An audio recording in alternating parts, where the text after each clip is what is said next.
5ই আগস্টের পরে ছাত্রদল, যুবদল, এই বিএনপি কিছু তৃণমূল নেতাকর্মীর কার্যক্রম, মানে খুন খারাপি, চাঁদাবাজি, এগুলো নিয়ে একটা ভিডিও ছাড়ছিল। তো আমি এটা কমেন্টস করছিলাম যে খালেদা জিয়া একটা অনুষ্ঠানে বলছিল, তখন সেই অনুষ্ঠানটা ছাত্রদলের ছিল। তো তারা বেগম জিয়া ওইখানে উপস্থিত থাকা অবস্থায় তারা নিজেরা যা গ্যাঞ্জাম করে, তখন সে রাগ হইয়া বলছিল যে তোমরা কি ছাত্র, তোমরা এইভাবে কেন করো?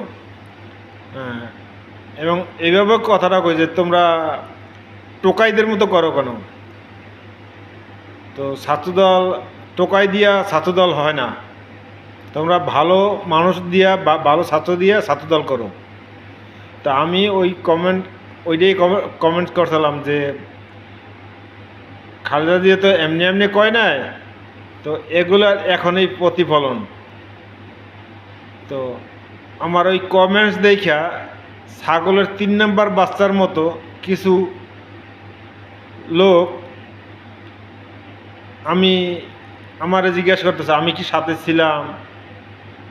তো আমার একজনে জিজ্ঞাসা করে যে আমার বাড়ি কই, আমার ঠিকানা দিতে কয়।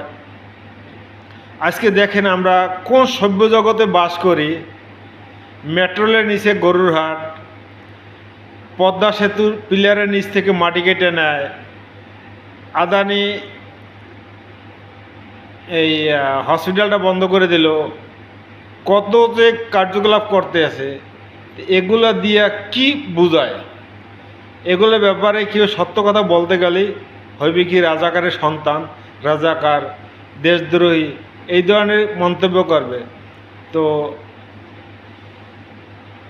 আসলে একটা কথাই আমি কমু যে স্বাধীনের পরে যে এই দুইটা দলই ক্ষমতা ছিল বেশি, 2-3টে দল।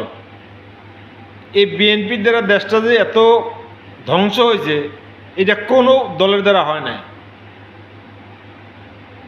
বিএনপি দেশটা ধ্বংস করে গেছে। এই কথাগুলো শুনলে কিছু পাগল ছাগল গেউ গেউ করে উঠবে।